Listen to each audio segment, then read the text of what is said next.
نبی کریم صلی اللہ علیہ وآلہ وسلم کی اللہ سے ملاقات کا واقعہ۔ حضرت عائشہ رضی اللہ تعالی عنہا نے حضور صلی اللہ علیہ وآلہ وسلم سے پوچھا کہ جب آپ اللہ سے ملاقات کے لیے گئے تو کیا آپ نے اللہ کا چہرہ مبارک دیکھا؟ تو آپ صلی اللہ علیہ وآلہ وسلم نے فرمایا، ہاں، جب میں نے اللہ کو دیکھا تو میرا سانس بند ہو گیا اور مجھے دوبارہ زندہ بسم اللہ الرحمن الرحیم۔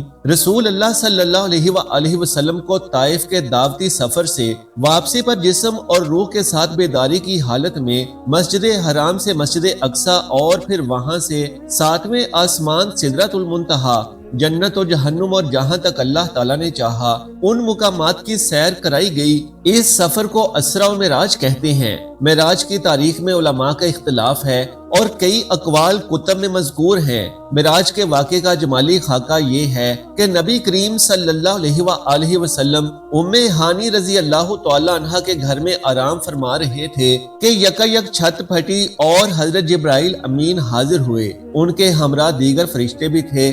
نبی کریم صلی اللہ علیہ وآلہ وسلم کو جگا کر مسجد حرام لے جایا گیا۔ وہاں آپ صلی اللہ علیہ وآلہ وسلم کا سینہ مبارک چاک کر کے قلب اطہر کو آب زمزم سے دھویا گیا۔ بعد میں آپ صلی اللہ علیہ وآلہ وسلم کی سواری کے لیے بہشتی جانور لایا گیا اور مسجد اقصی کی طرف روانہ ہوئے۔ اس سفر میں آپ صلی اللہ علیہ وآلہ وسلم کو عجائبات دکھائے گئے۔ مختلف اقوام اور مختلف لوگ اپنے گناہوں کی وجہ سے مختلف سزاؤں میں مبتلا تھے۔ مسجد اقصی پہنچ کر آپ صلی اللہ علیہ وآلہ وسلم نے انبیاء کی امامت فرمائی۔ اس کے بعد ملائکہ کے ہجوم میں آسمانوں کی طرف روانہ ہوئے۔ آسمانوں میں آپ صلی اللہ علیہ وآلہ وسلم نے مختلف انبیاء کرام، حضرت آدم علیہ السلام، حضرت یحییٰ علیہ السلام، حضرت عیسیٰ علیہ السلام، حضرت یوسف علیہ السلام، حضرت ادریس علیہ السلام، حضرت ہارون علیہ السلام، حضرت موسیٰ علیہ السلام اور حضرت ابراہیم علیہ السلام سے ملاقات فرمائی۔ بعد ازاں آپ صلی اللہ علیہ وآلہ وسلم کو سدرۃ المنتہا کی طرف روانہ کیا گیا۔ اس مقام میں آپ صلی اللہ علیہ وآلہ وسلم نے حضرت جبرائیل علیہ السلام کو اصلی صورت میں دیکھا، نیز اللہ تعالیٰ کی تجلیات و انوارات کا مشاہدہ کیا۔ یہاں سے بارگاہ اقدس میں پہنچے، بارگاہ الہی میں سجدہ ریز ہوئے اور بلا واسطہ کلام خداوندی سے سرفراز ہوئے۔ اسی موقع پر نمازیں فرض کی گئیں۔ یہاں سے واپسی پر آپ صلی اللہ علیہ وآلہ وسلم دوبارہ بیت المقدس میں اترے۔ وہاں سے براق پر سوار ہو کر صبح سے قبل مکہ مکرمہ پہنچے۔ یہ سفر معراج کا جمالی خاکہ تھا۔ ناظرین، معراج کا واقعہ اللہ تعالیٰ کی قدرت کی بہترین نشانیوں میں سے ایک ہے، جس میں اللہ تعالیٰ نے اپنے پیارے محبوب کو اپنی ملاقات کے لیے بلایا، جو چشم زدن میں بظاہر رونما ہوا، لیکن حقیقت میں اس واقعے میں کتنا وقت لگا یہ اللہ اور اس کے رسول صلی اللہ علیہ وآلہ وسلم بہتر جانتے ہیں۔ اللہ تعالیٰ نے اس واقعے میں اپنے محبوب پیغمبر حضرت محمد صلی اللہ علیہ وآلہ وسلم کو اپنی قدرت کاملہ کا مشاہدہ کروایا۔ معراج کا واقعہ اعلان نبوت کے 10ویں سال اور مدینہ ہجرت سے 1 سال پہلے پیش آیا۔ ماہ رجب کی 27ویں رات تھی۔ اللہ تعالیٰ نے فرشتوں سے ارشاد فرمایا، اے فرشتوں، آج کی رات میری تسبیح بیان نہ کرو، آج میرا ذکر نہ کرو، میری حمد و تقدیس کرنا بند کر دو۔ آج کی رات جنت الفردوس کو زیورات سے آراستہ کرو، جنت کو خوب سجاؤ، میری فرمانبرداری کا کلہ اپنے سر پر باندھ لو۔ اے جبرائیل، میرا یہ پیغام میکائیل کو سنا دو، رزق کا پیمانہ ہاتھ سے علیحدہ کر دے۔ اسرافیل سے کہہ دو کہ سور پھونکنا تھوڑی دیر کے لیے موقف کر دے۔ اسرائیل سے کہہ دو کہ تھوڑی دیر کے لیے روح قبض کرنا بند کر دے۔ رضوان سے کہہ دو کہ وہ جنت الفردوس کی درجہ بندی کرے۔ مالک سے کہہ دو کہ دوزخ کو تالا لگا دے۔ خندہ بری کی حوروں سے کہہ دو کہ خوب سج دھج کر جنت کے محلوں کی چھتوں پر صف بستہ کھڑی ہو جائیں۔ مشرق سے مغرب تک جس قدر قبریں ہیں، ان سے عذاب اٹھا لیا جائے۔ آج کی رات شب معراج میرے محبوب حضرت محمد صلی اللہ علیہ وآلہ وسلم کے استقبال کے لیے تیار ہو جاؤ۔ ناظرین، آج کی اس ویڈیو میں واقعہ معراج النبی صلی اللہ علیہ وآلہ وسلم کو قرآن و حدیث کی روشنی میں بیان کیا جائے گا۔ حکم ربی ہوا کہ اے جبرائیل، اپنے ساتھ 70,000 فرشتے لے جاؤ۔ حکم الہی سن کر حضرت جبرائیل علیہ السلام سواری لینے کے لیے جنت میں جاتے ہیں۔ آپ نے ایسی سواری کا انتظام کیا جو آج تک کسی شہنشاہ کو بھی میسر نہیں آئی۔ میسر ہونا تو دور کی بات انہوں نے کبھی دیکھی بھی نہ ہوگی، دیکھنا تو دور کی بات انہوں نے کبھی گمان بھی نہیں کیا ہوگا۔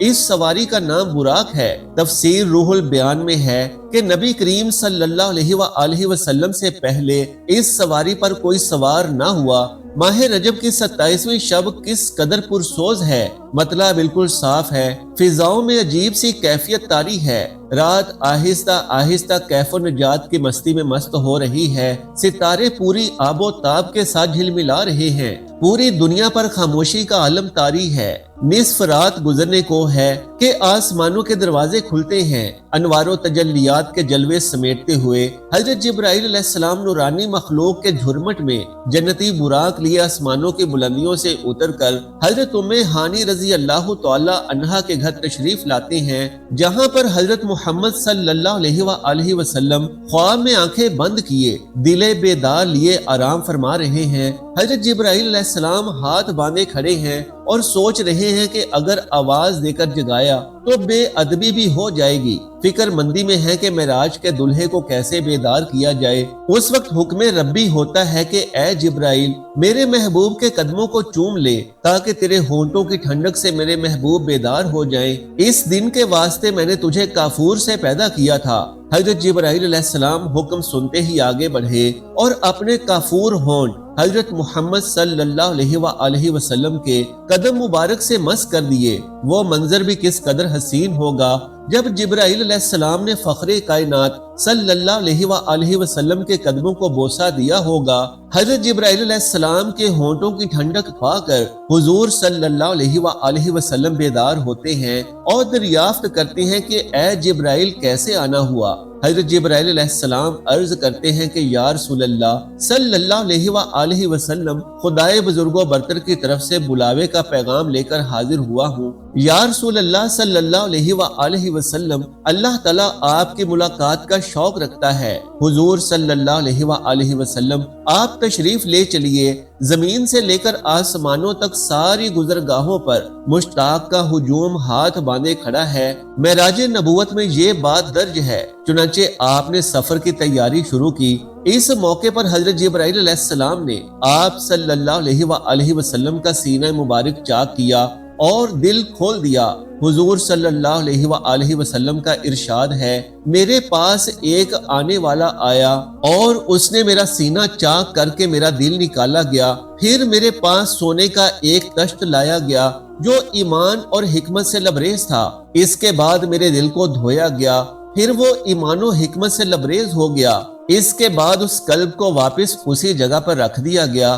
حضرت جبرائیل علیہ السلام نے سینہ صاف کرنے کے بعد قلب مبارک کو زمزم کے پانی سے دھویا اور سینہ مبارک میں رکھ کر سینہ بند کر دیا۔ حضرت جبرائیل علیہ السلام فرماتے ہیں کہ قلب ہر قسم کی کجی سے پاک اور بے عیب ہے، اس میں 2 آنکھیں ہیں جو دیکھتی ہیں اور 2 کان ہیں جو سنتے ہیں، یہ فتح الباری کی روایت ہے۔ سینہ اقدس چاک کرنے میں کئی حکمتیں ہیں، جن میں ایک حکمت یہ ہے کہ قلب اطہر میں ایسی قوت قدسیہ شامل ہو جائے جس میں آسمانوں پر تشریف لے جانے اور عالم سماوات کا مشاہدہ کرنے، بالخصوص دیدار الہی کرنے میں کوئی مشکل پیش نہ آئے۔ پھر آپ صلی اللہ علیہ وآلہ وسلم کے سر انور پر امامہ مبارک باندھ دیا گیا۔ علامہ کاظمی رحمت اللہ علیہ فرماتے ہیں، شب معراج حضرت محمد صلی اللہ علیہ وآلہ وسلم کو جو امامہ شریف پہنایا گیا وہ امامہ حضرت آدم علیہ السلام کی پیدائش سے 7000 سال پہلے تیار کیا گیا تھا۔ 40,000 ملائکہ اس کی تعظیم و تکریم کے لیے اس کے ارد گرد کھڑے تھے۔ حضرت جبرائیل علیہ السلام نے حضرت محمد صلی اللہ علیہ وآلہ وسلم کو نور کی ایک چادر پہنائی، زمرد کی نالین مبارک پاؤں میں زیب تن فرمائی، یاقوت کا کمر باندھا۔ حضور صلی اللہ علیہ وآلہ وسلم نے براق کا حلیہ بیان کرتے ہوئے فرمایا کہ سینہ سرخ یاقوت کی مانند چمک رہا تھا اس کی پشت پر بجلی گونجتی تھی، ٹانگیں اور 2 مرجان، سر اور اس کی گردن یاقوت سے بنائی گئی تھی، بہشتی زین اس پر کسی ہوئی تھی جس کے ساتھ سرخ یاقوت کے 2 راکب آویزاں تھے۔ اس کی پیشانی پر لا الہ الا اللہ محمد الرسول اللہ لکھا ہوا تھا۔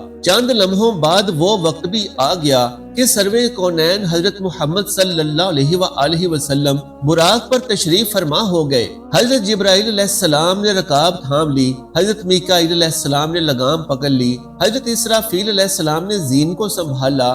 حضرت امام کاظمی رحمت اللہ علیہ فرماتے ہیں کہ معراج کی رات 80,000 فرشتے حضور صلی اللہ علیہ وآلہ وسلم کے دائیں طرف اور 80,000 فرشتے بائیں طرف تھے۔ فضا فرشتوں کی درود و سلام کی صداؤں سے گونج رہی تھی اور حضرت محمد صلی اللہ علیہ وآلہ وسلم درود و سلام کی گونج میں سفر معراج کا آغاز فرماتے ہیں۔ اس واقعے کو اللہ تعالیٰ نے قرآن مجید میں ایسے بیان فرمایا ہے کہ وہ ذات نقص اور کمزوری سے پاک ہے جو رات کے تھوڑے سے حصے میں اپنے محبوب اور مکرم بندے کو مسجد حرام سے مسجد اقصی تک لے گئی، جس کے گرد و نواح کو ہم نے بابرکت بنا دیا تاکہ ہم اس بندہ کامل کو اپنی نشانیاں دکھائیں۔ سورہ بنی اسرائیل میں اس آیت کا ترجمہ بھی بیان کیا گیا ہے کہ آپ صلی اللہ علیہ وآلہ وسلم نہایت شان و شوکت سے ملائکہ کے جلوس میں مسجد حرام سے مسجد اقصی کی طرف روانہ ہوتے ہیں۔ یہ گھڑی کس قدر دل نواز تھی جب مکان سے لامکان تک نور ہی نور پھیلا ہوا تھا،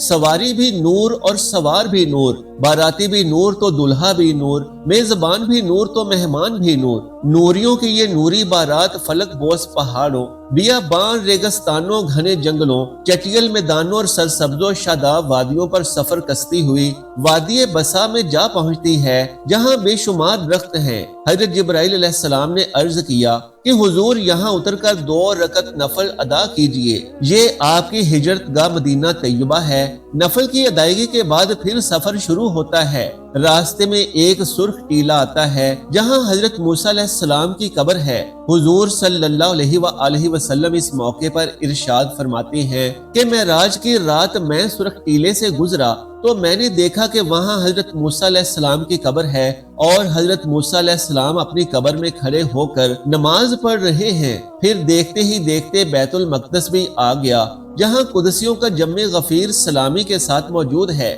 علماء خوش آمدید کہنے کے لیے تقریباً 1,24,000 انبیاء و مرسلین استقبال کے لیے بے چین اور بے قرار کھڑے تھے۔ حضور نبی کریم صلی اللہ علیہ وآلہ وسلم اس مقام پر تشریف فرما ہوئے۔ حضرت جبرائیل علیہ السلام ایک پتھر کے پاس آئے جو اس جگہ موجود تھا۔